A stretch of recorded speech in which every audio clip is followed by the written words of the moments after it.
Glass pattern designed on a sheet of 8.5 by 11 piece of paper. Typically, my sketches start off on a small scale. This one only took one sheet of paper, and sometimes two. Um, what I do, and being it's a handleable size, like say on a clipboard, you can really get some nice perspective of what you want to do in a window. What I'm getting at is if you do it full scale, and this window was 60 inches wide by 54 high. If you lay it out full scale, that's fine. But there's when you do it in a scaled down version, you just get a little more feel for what you want to do and how you want to finish off with it. Uh, all the fine tuning can be done later, when it's transferred to a full size draft, which needs to be done to make the window and make the patterns. And then you could do some fine tuning. What I did with this one, I took that image, which is a JPEG, scanned it, and went over to the Poster Razor website and had the image, the JPEG, tiled up into I forget how many pages, but probably 30 or so, maybe less. I don't know, but it's 6 foot. I had it tiled to full size, and then when it was all printed, I printed them up. I taped them together, using regular packing tape, the clear, because it's thin and you could see through it. And it's actually nice to work with when you're making the transfers, because what you need to do is take all these taped pages and put it on top of the regular drafting paper, which is 4 foot wide. I have I'm sorry, 60-inch paper as well.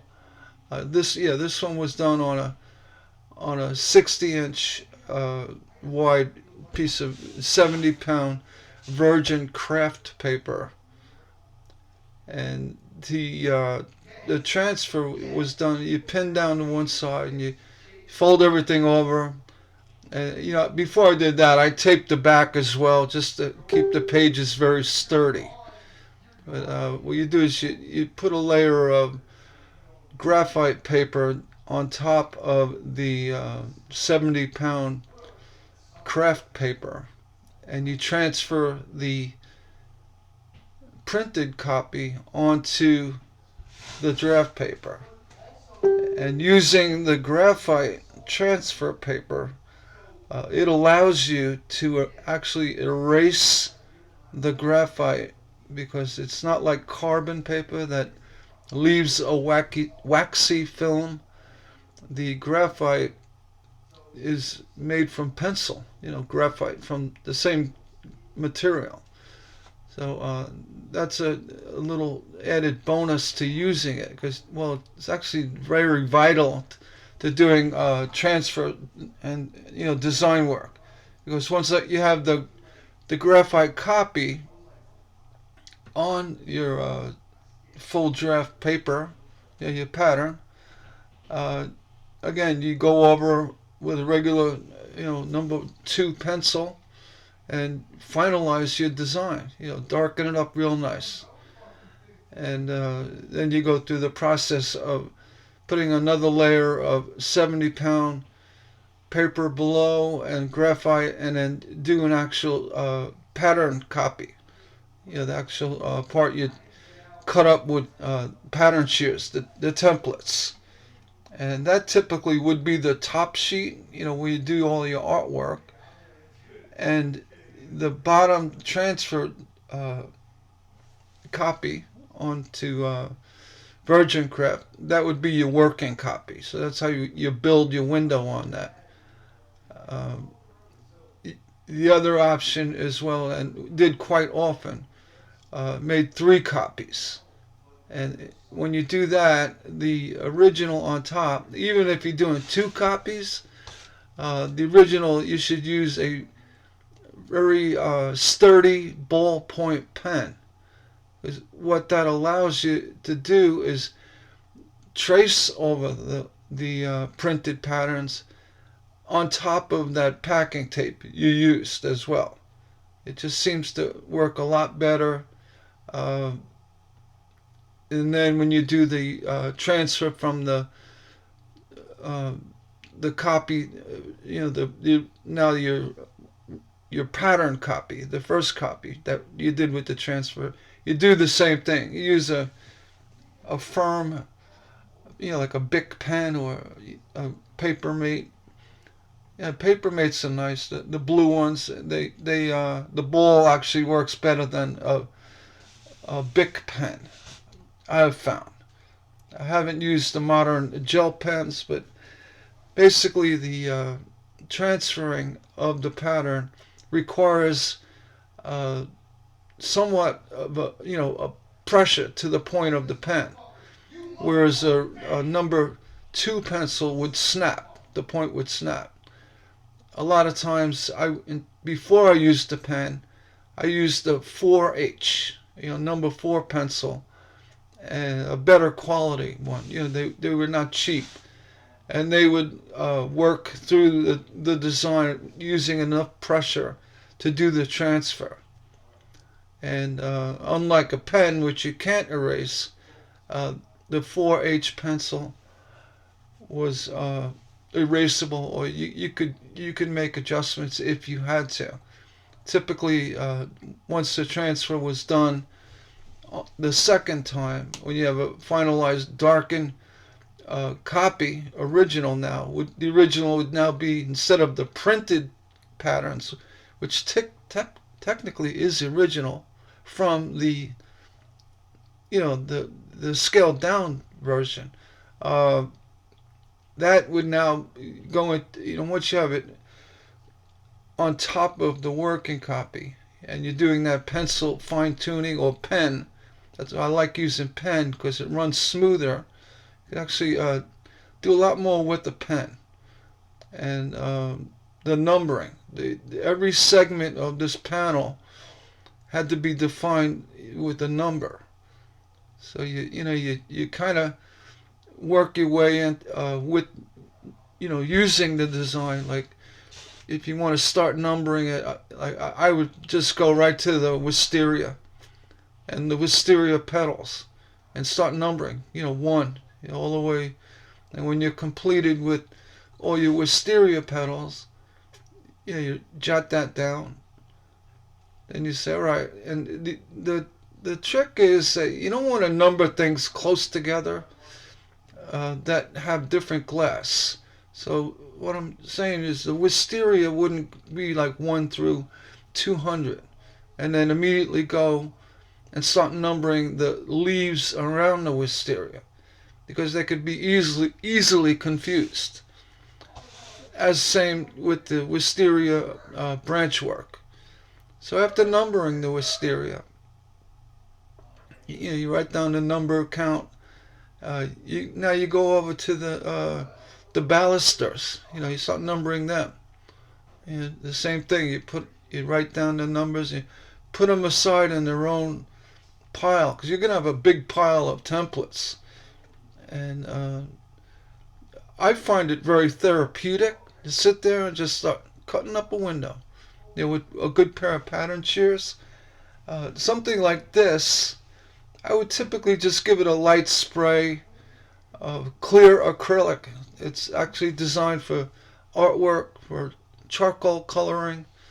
And what it does, it gives it a little more a stiffness to the pattern. So when you're cutting it with glass, you get a better bite onto the edge of the pattern, the template.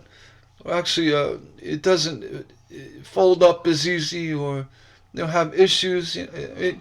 A good cutter would never have issues, even without the Krylon acrylic spray. But it does preserve the pattern for the purpose of it. And many times, you needed to do the same pattern, over 100 times or 50 times. A lot of the larger uh, Tiffany, leaded glass panels we did for TGI Fridays were over 7 foot in diameter and more, bigger. And we would cut one a month of that pattern. So we'd have to remove the pattern, reuse the pattern many times over. And the Krylon would extend the life of the pattern. You're talking about 70-pound craft paper, and which is virgin craft. For many reasons. The biggest reason is the fibers of the paper are very strong as compared to a recycled craft paper. You want to avoid recycled and pay the extra money for the virgin craft.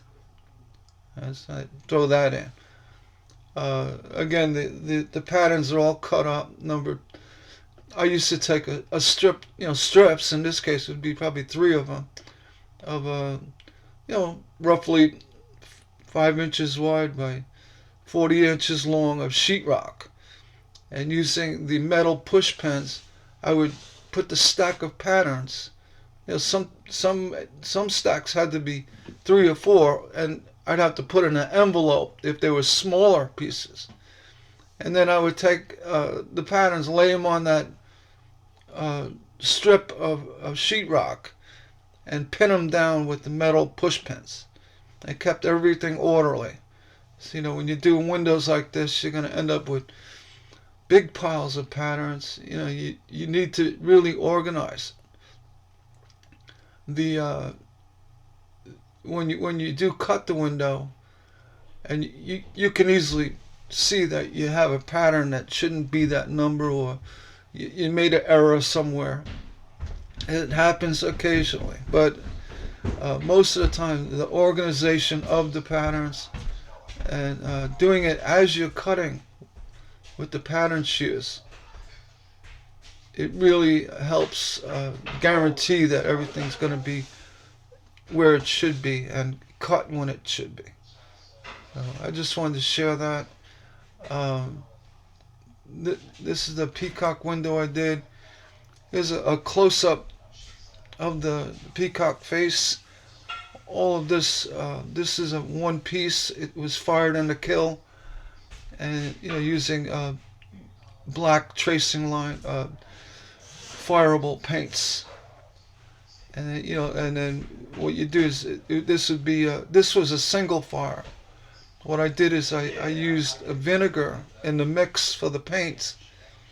And the reason why you do that, it hardens up the paint so you could put a shadowing layer, very gently, very thin layer of paint, very thin, and stipple it with the soft badger brush, and actually create highlights. The tracing lines will retain, they'll stay there because you used the vinegar. And vinegar also is a great vehicle.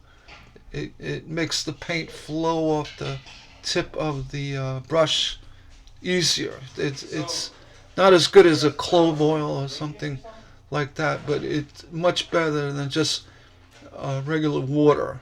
Water with gum in it. Gum arabic is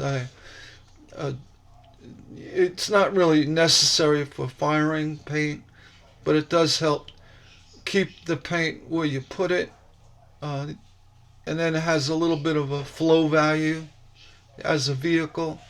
I find if you use gum arabic, and especially if you use too much of it, you start getting blistering of the paint.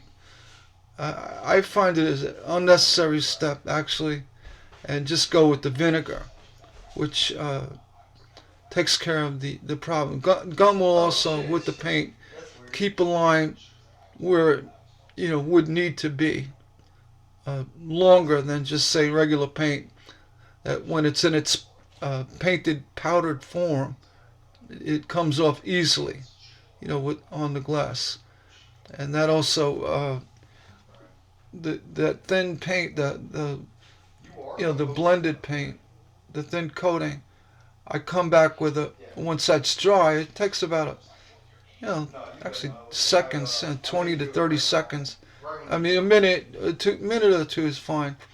And you take a very fine hair brush and you bring out the highlights. Doing it on a light box, and you could see, the details of, say, the in between these. I guess it's an eyebrow. I don't know, crown.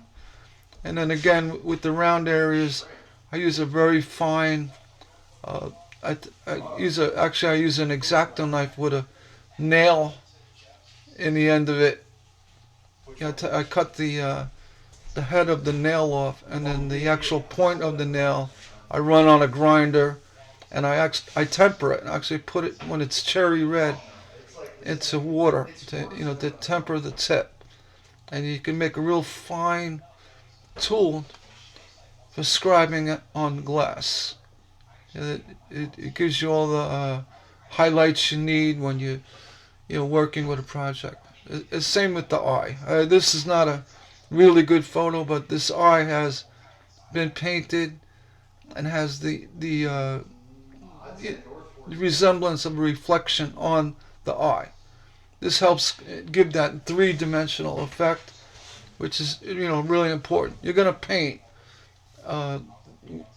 You're painting with light, and by doing so, and you don't want to go over with it. Just enough to work the design. You really get you get some real nice effects in 3D, and this type of work incorporated in a stained glass window now justifies it as stained glass. You're putting staining, paint on the glass and firing it, so it classifies it actually. Here's a full view of the window. Again, I have rebar running from top to bottom. This is the shape. This is an eyebrow. It's a true radius, meaning it's not higher here and lower here. This from this point, right across is a true radius. So this window, when I took measurements for it, I measured the legs to the side, naturally the bottom, and then the height of the middle. I got the highest point here from the bottom here, and I didn't use a template. I drew it up. I was confident enough to know that this is a true eyebrow, and I went through all that work without even no template. And you do that. You measure out your radius. You find out what's the actual the radius the arch would be, and a little trick to that. This one I used a pencil attached to a piece of string, a firm string, and then what I did is I went to the bench next door, actually probably a good foot past this window, and anchored down with a aluminum pin, the edge of the end of where I think it's gonna end up being, like a guesstimate. And then you work, you walk the pencil from that radius, the point, it's a vortex, and you run that pencil, and if it doesn't meet up exactly to your legs, the top of the legs, from here, say it goes like that, high, means you're too far away. So you just shorten it up. Take your pen and move in a little bit. And it may take a few tries, but you want that pen, pencil, from the vortex to be the exact length to the point of the top of the leg and the top of the highest point of the the perimeter, the diameter of this window. And it's actually very accurate because you can easily bend over the pen. What I like to do is, like in this case, if I'm going to use something that really requires a lot of accuracy, I use like a uh, 1 by 2, this one I used like a fairing strip, like a slat, and then I took the end of it and I extended it. I didn't use a string with this, but I don't expect people to have all of those resource types of tools that I use. I mean, it's really not important, but a pencil or pen to a piece of wood anchored in would be a lot more accurate. Over, a string is fine if you tie it close to the bottom of the pen. It keeps the point from, moving. And then hold your pen straight up. I mean, for the drafting part of the window, the pattern, this would it'd be enough to now get into using better drafting tools. I just wanted to share that because these eyebrow windows are true radiuses. Uh, I walked up the stairs. There's upstairs, big window, 60 inches. A friend of mine helped me, and we put it in on the sill, right, and just put it up, and it fit perfectly. No spaces, no gaps. And you have on the bottom. I use 1/4 inch H lead on the bottom, a shim there, a shim there. Underneath, these are vertical 1/2 inch steel bars, roughly 1/8 of an inch wide, 1/2 inch deep, and they are soldered right on the front of the window. There's no escaping it. The window this size, you need that support. And anyway, they were shimmed here. The sides you don't have to shim. The window won't shift this way and that way. But what I like to do is, once the window's in place, I take a hot glue gun and I squirt a little bit of hot glue right in the corners and make sure the window is in its right position. You don't have to glue the top, but just right up here. And you can put a little at the bottom, and then now go and that'll keep the window from falling down on you. Forgot about that part.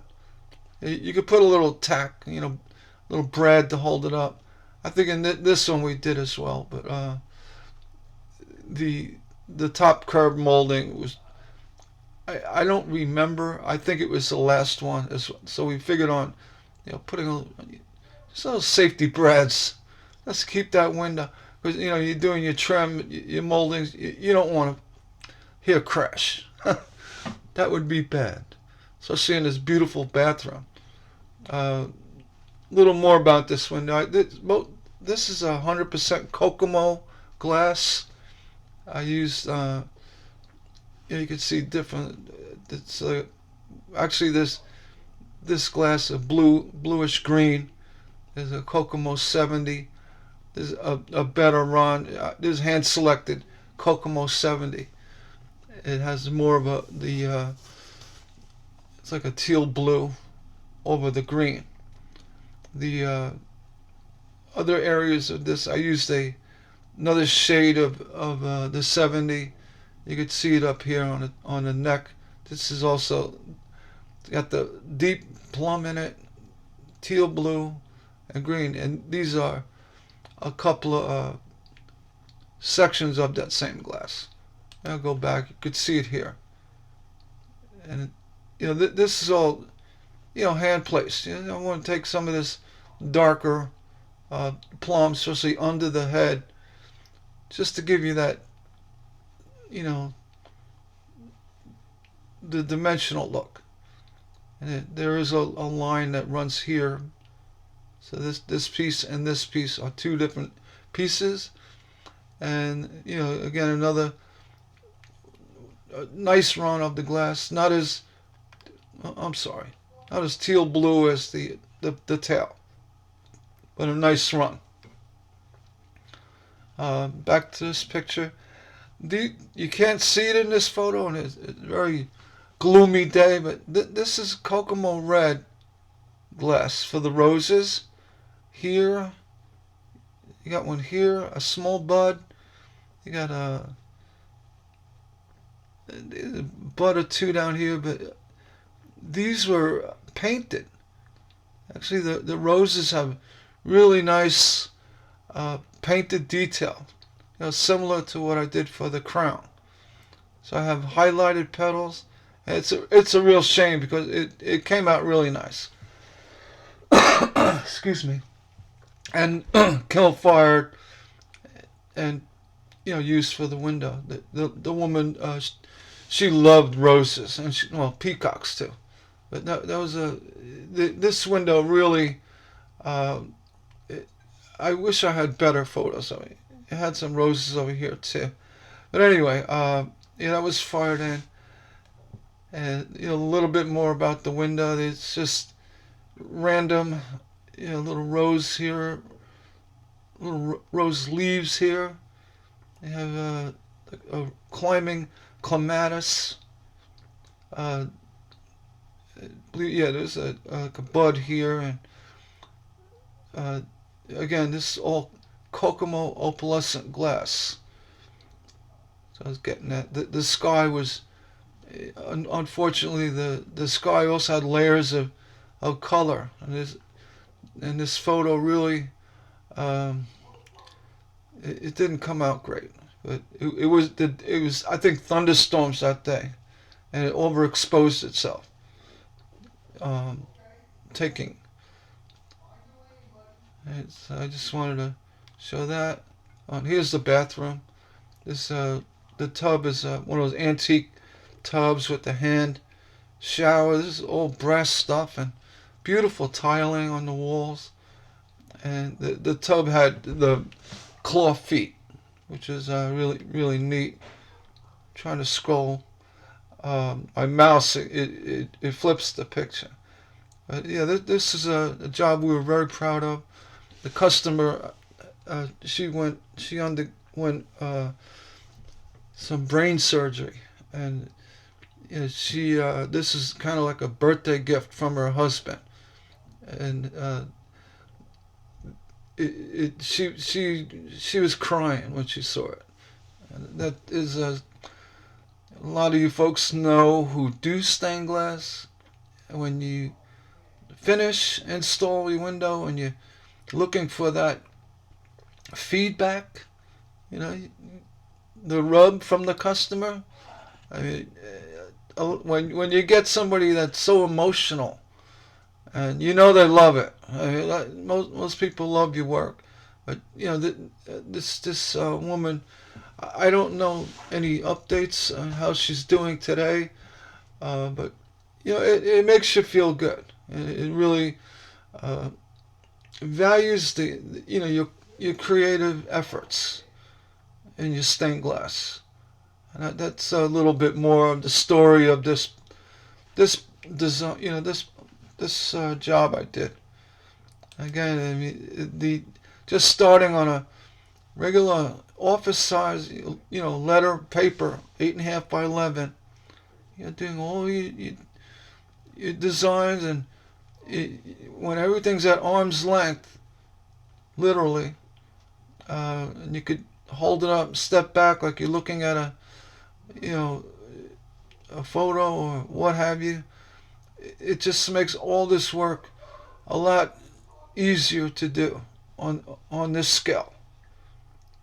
It's kind of why I wanted to do this video and encourage you to get out the doodle pad. Just even if you're going to do a smaller stained glass window, put your dimensions down and start doodling away. And it's probably the easiest way to gather your design ideas for your project, and tile printing your pattern to bring it full size. It works really well. You know, throughout the process I described. Good luck if you do. If you are successful. If you do scaled down work and blow it up. I mean, honestly, years ago they take 20-foot tall church windows and do it on a 1 foot by 3 foot piece of rice paper, and actually do it with ink pens and quill pens. My grandfather did that. He would do there when they do a commission, or they go up to a committee to present the work or what they plan on doing. Their design. It is done that way, and it actually goes as far as using a clear plastic sheet on top of the ink pen drawing, very similar to this, and then they take watercolor paints. They'll actually paint the window to the colors that they want to use, and some of the renditions, the proposal copy is beautiful. It's a work of art. I mean, it truly is a work of art, because they are designing it on that scaled down version, and they cover it with the plastic. Actually take a matting paper and they cut out if you have any decorative bordering and the framing, and lay that on top, so it brings out a three-dimensional effect. It's really something to see. If you see any old stained glass drafts like that, the artwork, it's artwork. And if you run across, my uncle has all my grandfather's stuff. I don't even ask for it at this point.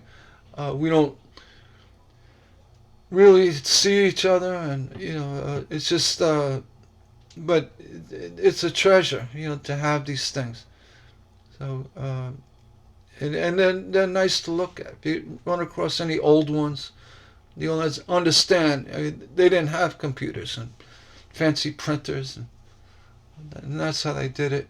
But the concept, that's what I'm getting at, is this concept to do a drawing on an 8.5 by 11 sheet of paper that you can easily scan and do that tile printout.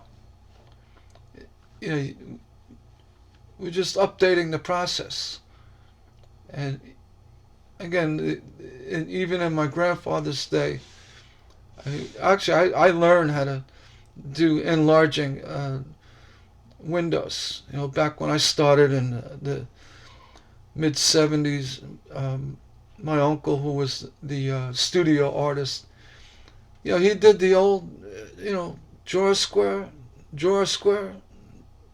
change the size of the square, and there's a big grid layout, and you actually transferring the design over with the grid alignment. You have to take a visual of the square and redraw it. Being the person who did that knows where the lines and how the art should come together. So it sounds like a really difficult process.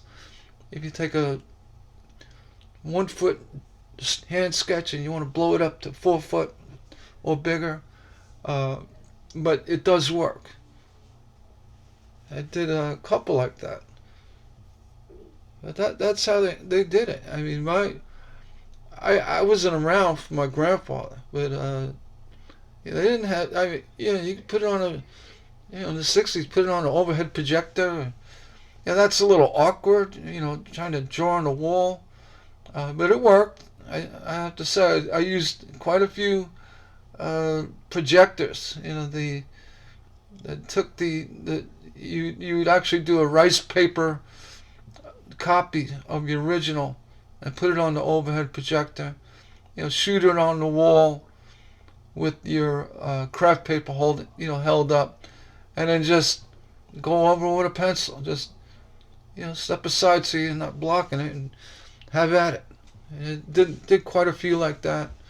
The modern day with computers, scanning, and tile printing, all of that is I mean, it's fun to think about it. It actually worked, but I would never go back to that. And the bottom line is you're still doing exactly what you were doing back then, but using the aids of computer technology, which really does come in handy. This is a good example.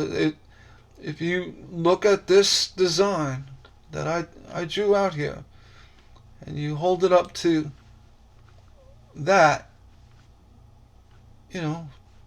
it's exact. Because the printing of this tiled out, I followed all of these lines.